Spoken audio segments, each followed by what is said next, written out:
फिर तैयार करें। मैं RBI में था 7.25 साल।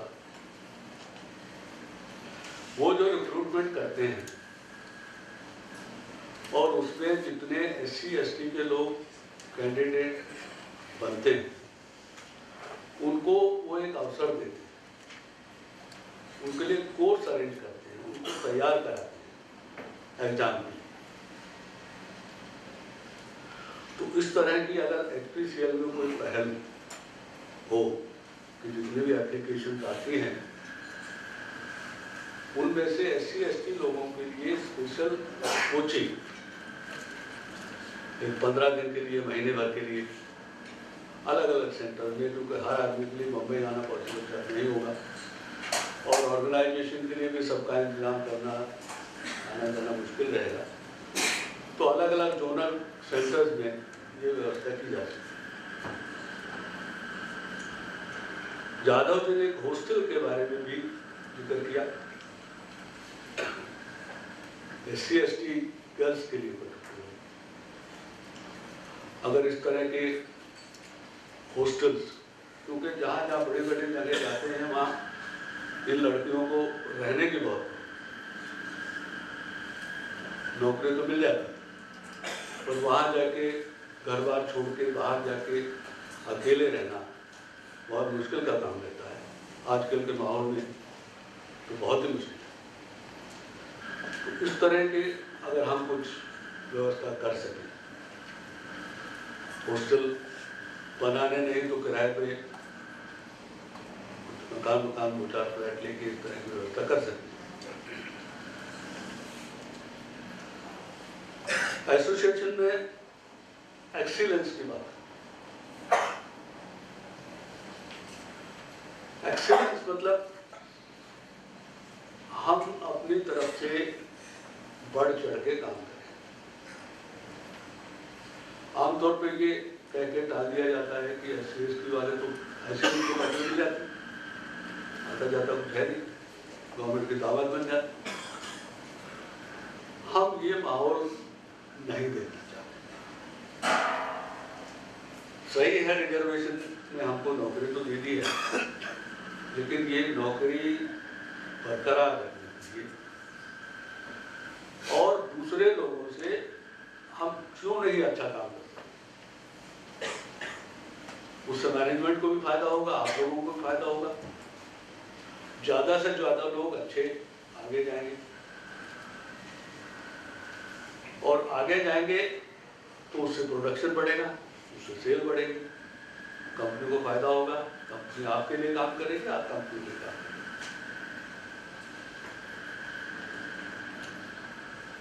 एक सोसाइटी को पे बैक करने की बात जाधव जी के भाषण में,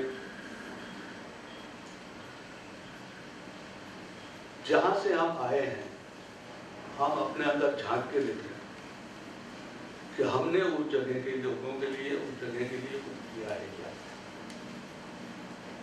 सोसाइटी ने हमको यहाँ तक पहुँचाया है, एजुकेशन दी है, नौकरी दी है, अच्छे रहने खाने की व्यवस्था करी है, तो हम लोगों का कर्तव्य बन जाता है कि किसी न किसी हम जहाँ भी उस सोसाइटी के लिए, जिस सोसाइटी ने हमें बहुत कुछ दिया है, हम कोशिश करें कि हम भी कुछ उस सोसाइटी के लिए करें।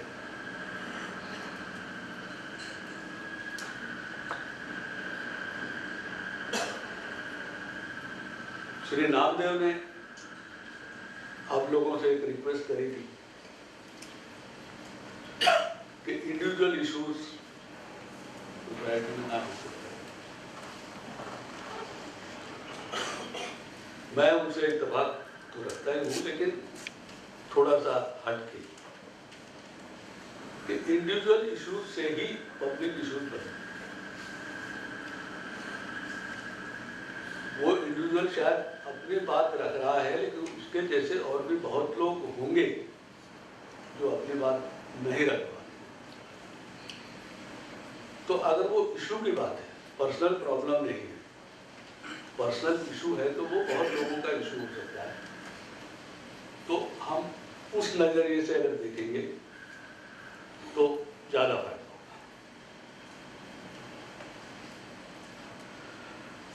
अब बहुत सारे लोग, चूंकि मैं SPCL में 6.5 साल था, शक्ल से भी बहुत लोगों ने देखा होगा, लेकिन बहुत सारे लोग ये नहीं जानते कि मैं SC/ST को बिलोंग करता हूँ।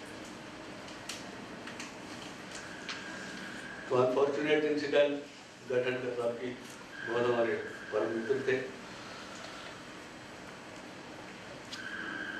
उस संदर्भ में जब डिस्कशन हुआ तो मेरा नाम आगे आया और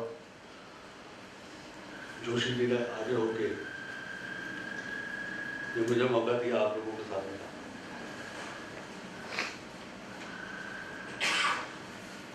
अब मैं सेकेंड पार्ट जो रिक्वेस्ट कर रहे थे कि बहुत कुछ किया होगा, सीखा होगा, मैं एक छोटे, बहुत छोटे गांव से पैदा होके, जहां उस समय में बंटवारा नहीं हुआ था देश का, गांव में सड़क, बिजली, पानी कोई व्यवस्था नहीं थी। केरोसिन के लैंप में हम लोग पढ़ते थे। कच्चे रास्ते से प्राइमरी स्कूल में भी तकरीबन 2 किलोमीटर जाना पड़ता था, हाई स्कूल में तो 4-5 किलोमीटर जाना पड़ता था। घर का काम संभाल के पढ़ाई करनी पड़ती थी। तो ऐसे माहौल में कष्ट करने की आदत तो पड़ी। 1960 में जब मैंने ग्रेजुएट किया तो मेरे बड़े ब्रदर ITO थे, नहीं है, पहले वो पोस्ट ग्रेजुएशन कर लो।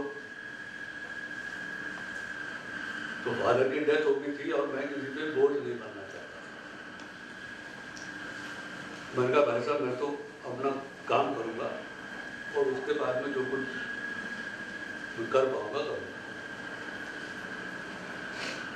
1961 में मैंने ऑडिटर की नौकरी CDA वेस्टर्न कमांड जयपुर में, उसके बाद दिल्ली आया, दिल्ली में उसी तरह की नौकरी करी, फिर असिस्टेंट ग्रेड एक्शन अफेयर मिला, कराची पोस्टिंग हुई, फिर वहाँ से IPS का इम्तिहान दिया, फिर IPS में आ गया। तो ये IPS का सफर यहाँ तक। गांव में रहते कुछ 1-2 घटनाएं ऐसी हुई जो दिल को छू देने वाली। जो लोग हमारे साथ पढ़ते थे,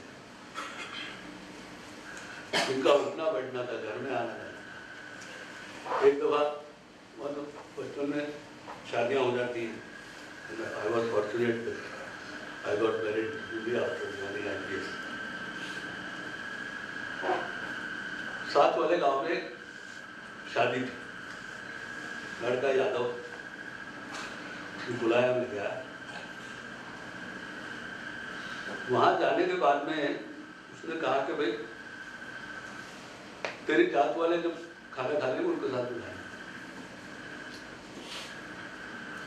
ये I am talking of 1950s, 54 की बात है। प्राइमरी स्कूल में हमेशा पहला दूसरा नंबर मेरा रहता था।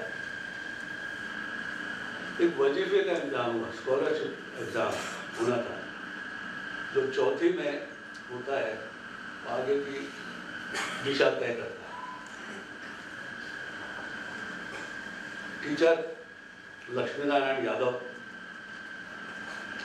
मेरा नाम उसने काट दिया, और जो लड़का बिल्कुल ही नालायक था उसका नाम नहीं। बहुत दुबार हुए, एजुकेशन इंस्पेक्टर के पास में गए, और उसी दिन गए जिस दिन एग्जाम था। अब मनोबल तो गिर ही चुका था कि अपना नाम नहीं, एग्जाम तो दिया रोते धोते, लेकिन हुआ नहीं। तो इस तरह की घटनाएं एक रास्ता तय करती हैं।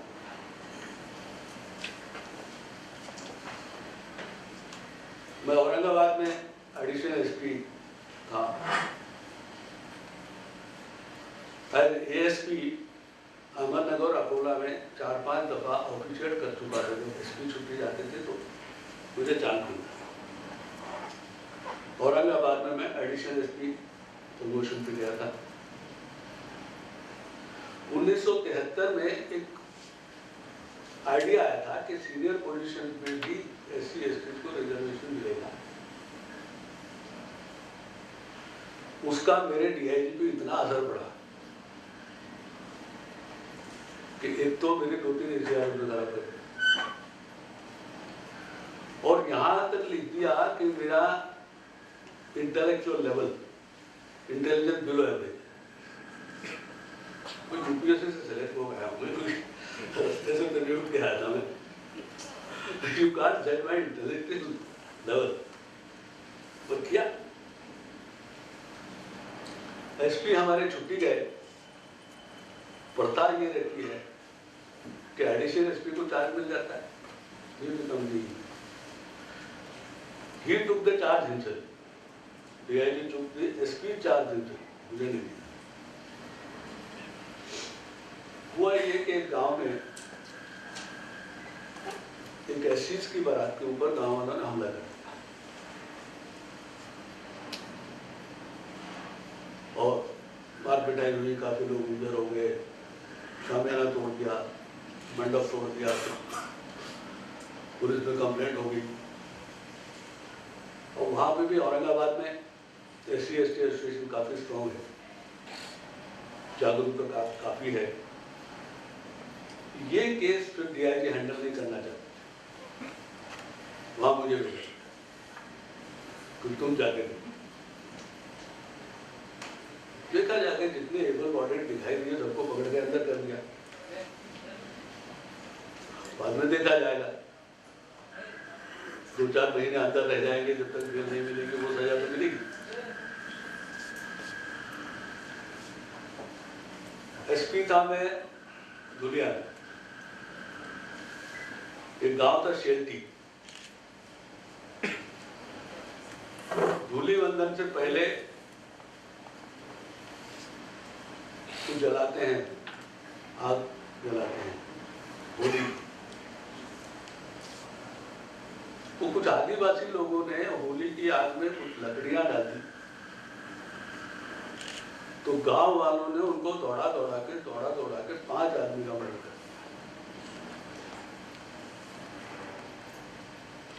अब मैं दुनिया में मैं एसपी था और कलेक्टर भी एससी था, दोनों गए वहां पे फटाफट। होली खेलने की तैयारी कर रहे थे, 2 छोड़ चाट के भागे वहां। गांव के सब लोग तो गायब हो गए, 2-4 एबल बॉडीड दिखाई दिए। कुछ लोग दूसरे गांव से आए थे जो मोटरसाइकिल और ट्रैक्टर्स लेके आए थे, वो छोड़ के भाग गए। उसके बेसिस पे काफी लोग, 50-60 लोग मिल गए, पकड़ लिया। और एट्रोसिटीज के केस में बेल नहीं है।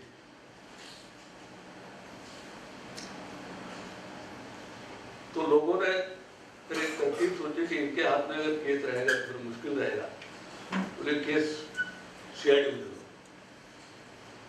तो ऊपर जाके केस सीआईडी को दिलवा दिया। अब 90 दिन में अगर चार्जशीट नहीं जाती है तो बेल भी छूट जाते हैं। 90 दिन में चार्जशीट गई, बेल भी छूट गए।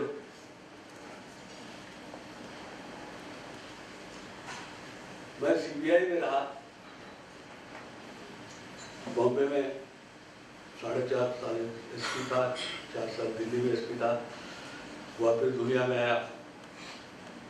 फिर मैं डीआईजी आया बॉम्बे में सीबीआई का और ज्वाइंट डायरेक्टर। सीबीआई में तब तक कोई एससी एसटी वाला डीआईजी नहीं बना, थैंक्स टू मिस्टर कात्रे, वो डायरेक्टर ही चल रही। मैं हूँ कम से कम, आई टेक यू, दूसरों को ले जाने के लिए, and you will also become joint director. This is how I landed up in CBI, spent nearly 14 years, 2.5 साल यहाँ एंटी करप्शन में काम किया, नागपुर में DCP, additional CP, DIG, commissioner of police सब काम किया। दुलिया में रहते हुए एक रिक्रूटमेंट हुआ था, उसमें तकरीबन 600 लोग थे।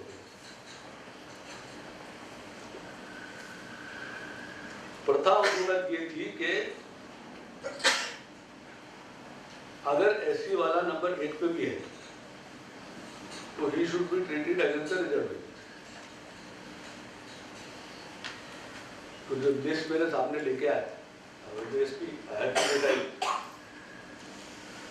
तो मैं कहा तुम्हारा जनरल कैंडिडेट कहाँ तक आए हैं और उसके ऊपर SC वाले कितने, SC ST वाले,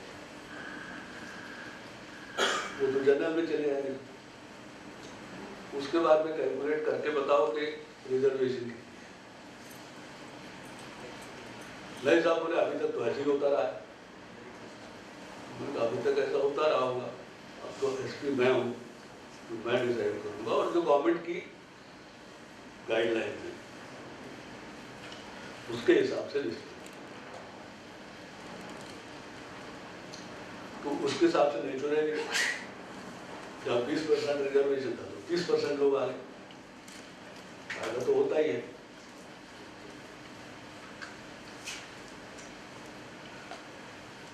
नागपुर में मैं DIG था, एक तो हम लोगों को प्रमोशन 3.5 साल लेट मिला स्टेट में, क्योंकि हमसे बड़े बजट थे बहुत, और 3.5 महीने में मुझे एक मजगांव डॉक्स करके यहाँ पे, वहाँ पे पूरा CBO करके जाना है। तो मैंने कहा भाई 8.5 साल में ऑलरेडी डेप्यूटेशन कर चुका हूँ, और ये इनसिग्निफिकेंट पोस्ट पर मैं क्यों जाऊँगा, मुझे भेजना तो CBI में भेज दो। बोले नहीं, CBI की डिमांड नहीं है, तो यहाँ जाना पड़ेगा, सिलेक्शन हो गया आपको जाना पड़ेगा। मुझे देखिए रूल ये है कि PSU में किसी ऑल इंडिया सर्विस ऑफिसर को उसकी बगैर इच्छा के नहीं भेज सकते। उन्होंने दूसरे दिन ऑफिसर भेज दिया चार्ज लेने के लिए, चार्ज दे दिया। उनको लगता है कोर्ट में जाऊंगा मैं, कोर्ट पे तो नहीं जाऊंगा। I finally went to Delhi, put my representation to mister Chidambaram, he was the minister personal. He heard it, one ex-MP had taken, I have not seen it. So he also said that if he is not given the willingness, his case will be dropped. वापस आ गए। State वालों ने ये जरूर किया कि हमसे गाड़ी निकाल ली, टेलीफोन निकाल लिया, कोई सुविधा नहीं रहने दी, क्योंकि सब लोग आजकल तो गाड़ियाँ और टेलीफोन तो लेके ही घूमते हैं।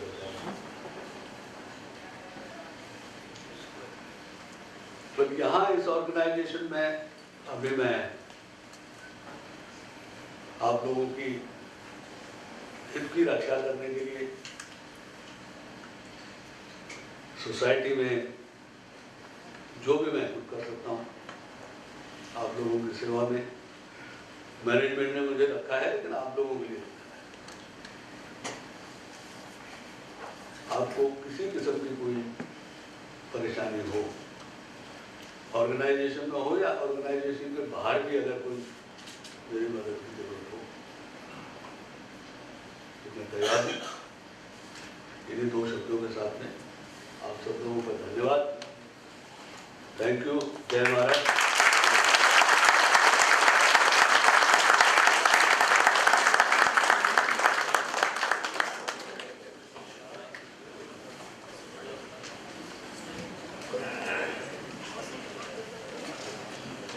Thank you sir, thank you very much.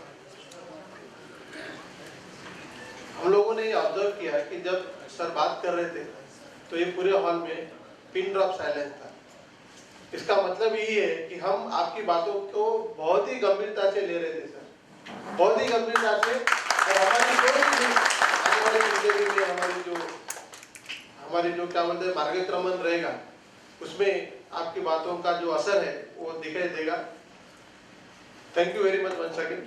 Now I request our director HR आदरणीय पुष्प कुमार जोशी साहब to guide us, to give us further directions to accelerate to excellence.